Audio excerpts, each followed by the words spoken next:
guna punya ilmu tinggi kalau hanya untuk mengibuli.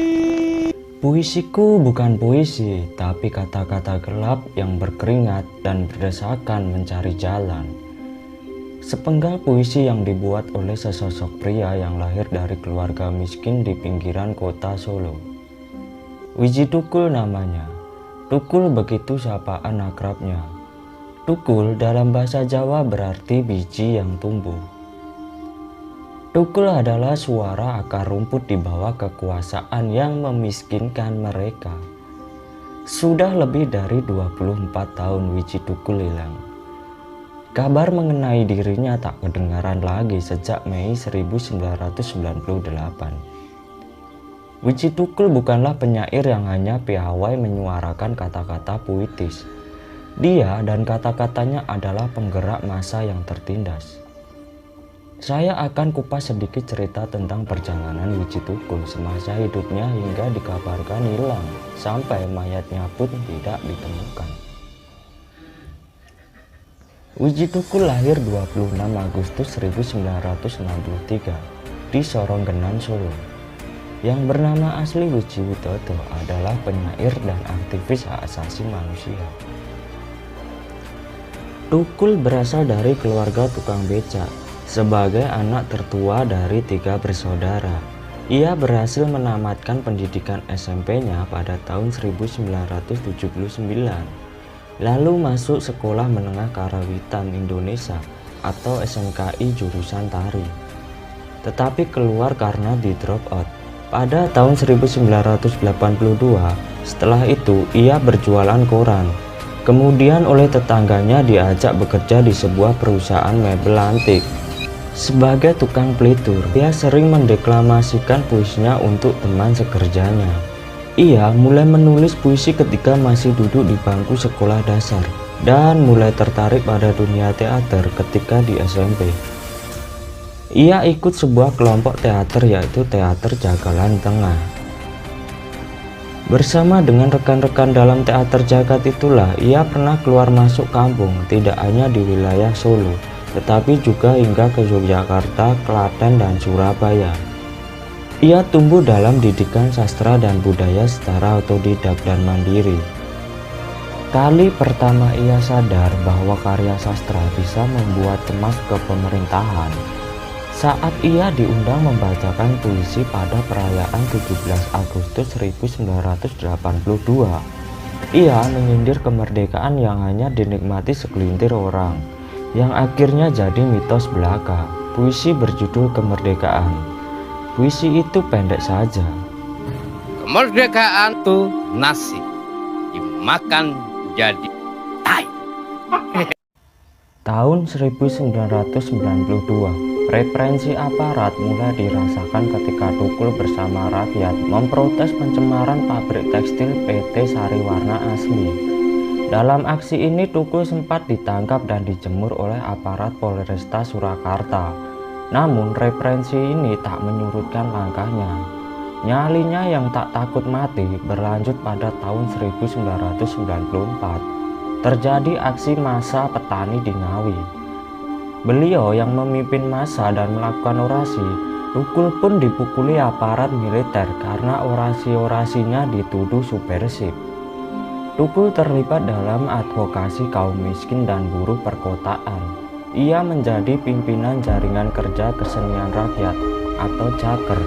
Ini organisasi yang bergerak melawan pemerintah represif Orde Baru melalui jalur kesenian rakyat. Pada 22 Juli 1996, Tukul berangkat ke Jakarta. Ia turut menggabungkan JAKER dengan beberapa organisasi lain.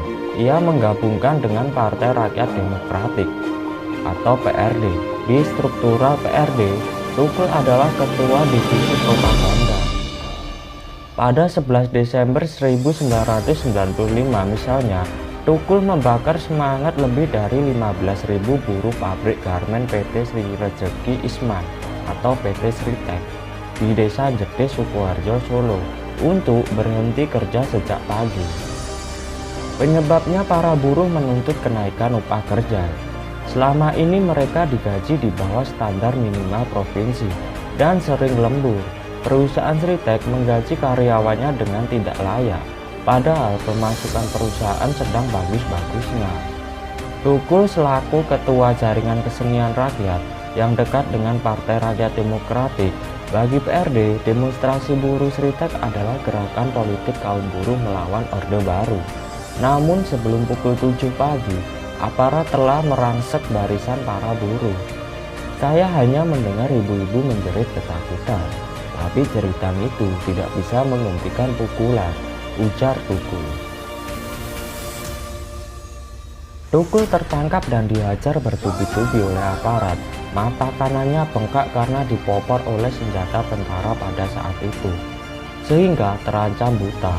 Kondisi matanya membaik setelah dioperasi di sebuah rumah sakit mata di Yogyakarta. Meski matanya belum pulih, Tukul nekat pergi ke Jakarta untuk mengikuti deklarasi PRD di kantor Yayasan Lembaga Bantuan Hukum Indonesia pada 22 Juli 1996. Walau akhirnya menjadi bagian dari PRD, Jager mulanya berdiri terpisah dan tak bergerak di bidang politik.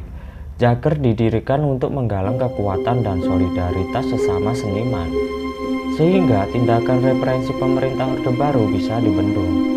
Masuknya Jager ke tubuh organisasi PRD ternyata membuat para seniman yang menjadi anggotanya berselisih paham dengan Widji Tukul. Cempelau Warta, guru Tukul di teater Jagat pun berpikiran demikian. Dia mengingatkan Tukul untuk hati-hati, karena terlibat politik praktis saat itu dapat mengancam jiwanya. Tiba pada kerusuhan pada Mei 1998, telah menyeret beberapa nama aktivis ke dalam daftar pencarian aparat Kopassus Mawar. Di antara para aktivis itu adalah aktivis dari Partai Rakyat Demokratik, Partai Demokrasi Indonesia, Partai Persatuan Pembangunan, Jager, pengusaha, mahasiswa, dan pelajar.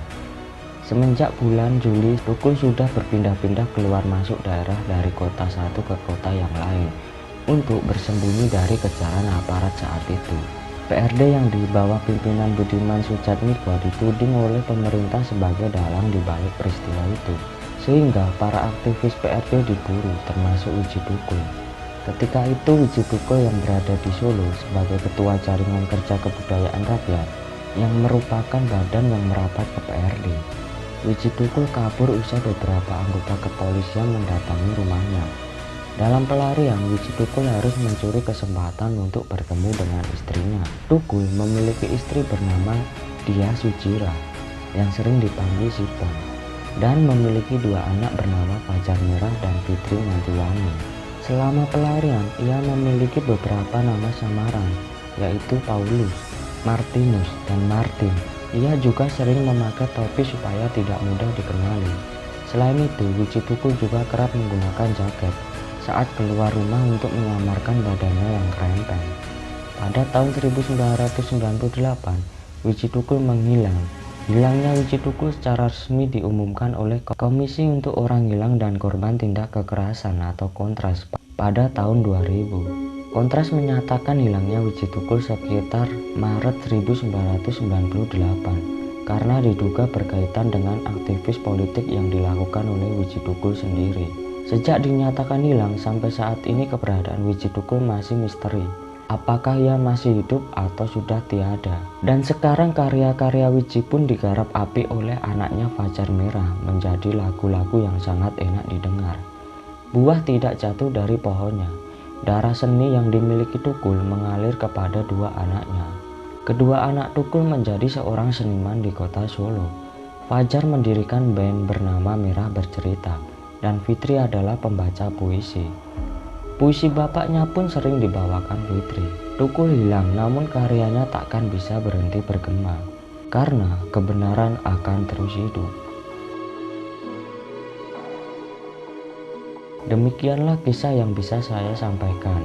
Bila ada salah kata dan pendapat yang berbeda, atau informasi yang kurang, silahkan ketik di dalam komentar. Sampai jumpa kembali di video-video berikutnya.